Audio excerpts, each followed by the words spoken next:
This is Danny Flexen here for Seconds Out. Delighted to be joined by the Gypsy King, Tyson Fury. Much. It's been a minute or two, Danny Flexen, but you know, I promised you this interview and you are getting it.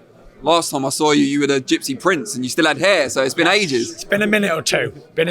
How's life been? How's things going? It's been pretty good. Still up in Morecambe Bay. Do you remember when I pulled you down the front on the horse and cart thing?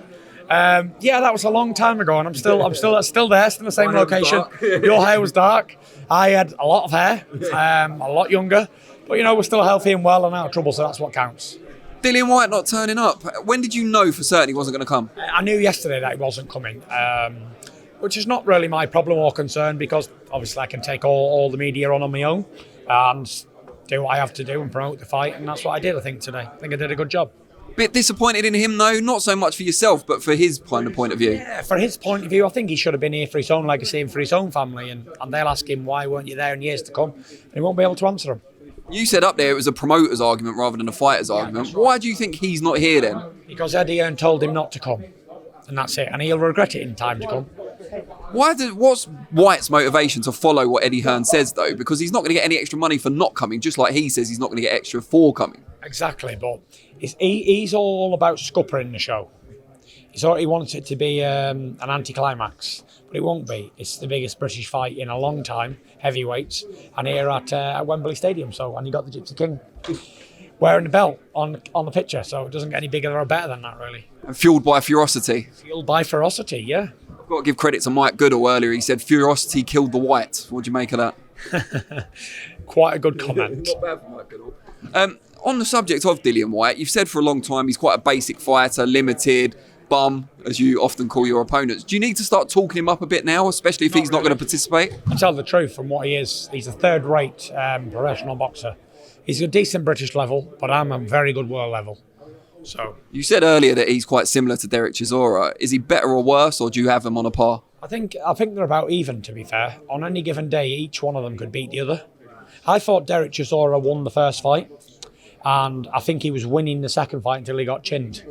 So yeah, they're at 50-50. So that's it. I can't talk him up more than I can give him credit for. He's 6'3", 17, 18 stone. He's got a good left hook. He's got aggressive style. He's big. He's strong. What more can I say about him? He's chinless. Would you be disappointed if you didn't stop him?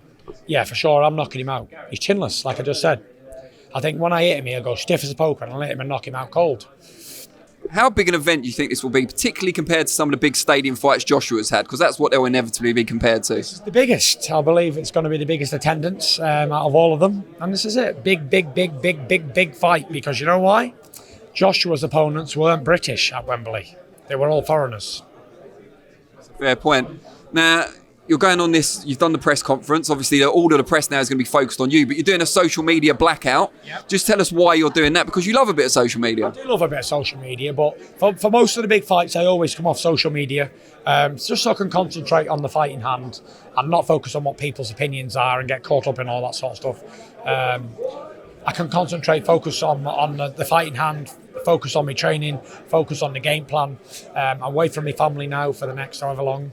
6 weeks, 7 weeks, and that's it. We're going to really dedicate myself, as I always do, and deliver the goods on the night, and that's what it's about.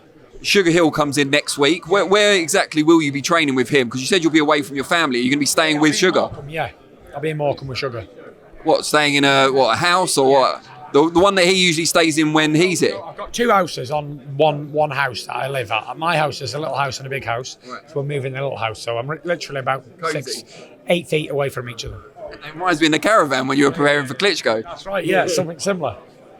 How much of an influence has it been now training with Sugarhill Steward? Obviously, you were with Ben Davison before and then Peter Fury before that, but what's it been? What's he brought to the camp that's different?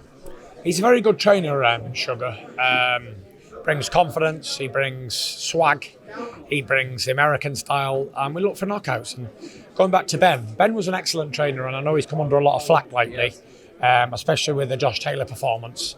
And I'd just really like to say that Ben Davison is a fantastic trainer. A lot of people are giving him stick for some of the things he said, but it's not the trainer in there in the ring on the night. It's the boxer.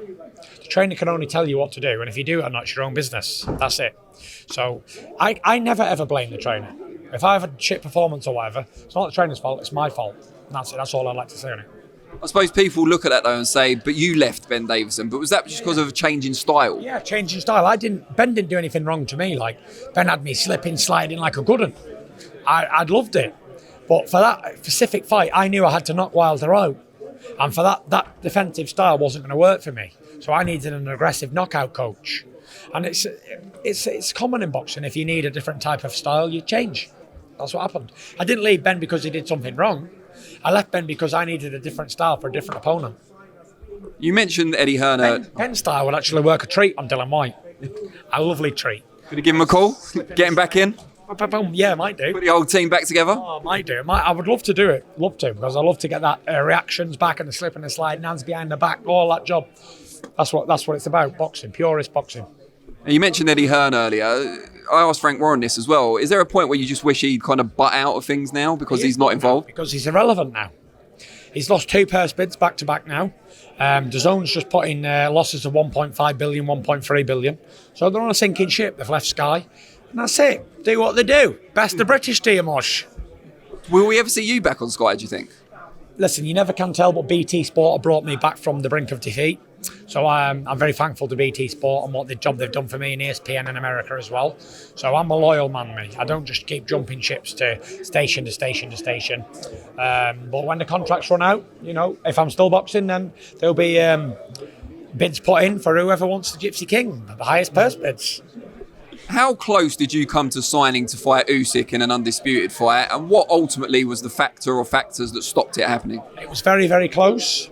And the factors that stopped it happening was AJ wanted more money. And that's it. And I wasn't prepared to let him have any more money. And that's it. All the back and forth. It was never going to happen. If you're getting 15 million, but then you want an extra 5 million on top, and then there's always going to be something else. It wasn't going to happen. There's too many moving parts. I had to pay Dillian Whyte step-aside money. We had to give him another fight, get him a world title fight after that. Joshua, an in-between fight, step-aside money, and a shot at the winner. Who knows? There was all timetables on it and all. Like, I could get a massive cut, injured, out. Could break my hand in an operation 6 months, out. There's too many moving parts. In boxing, nothing's guaranteed. So it was never going to work. Given everything you've already achieved, should you become undisputed champion in the future and still be undefeated, would you walk away from the sport, do you think? Listen, this could be my last fight. This one, it's a crowning moment for me. WBC Championship defence, 2 British fighters, Wembley Stadium. Got nothing to prove, made multi-millions of pounds. Go out on top, live like a legend forever. How likely is that, do you think? Very likely. Very likely. This is my final fight with ESPN and Top Rank. I think my contract's out with them. So, I don't have to fight on anymore. I've got nothing to prove. I've got a family to look after. Probably one of my final fights. And if I do fight again, it'll probably be in a fantasy fight. Now, just finally, before we let you go, just look down the camera and send a message to Dillian Whyte, who's not here, unfortunately. Dillian Whyte, I'm living in your mind rent-free. I'm like Dr. X in your mind. I'm in a deep, dark, empty space right now, and that's your mind. I'm coming for you, sucker. I'm coming.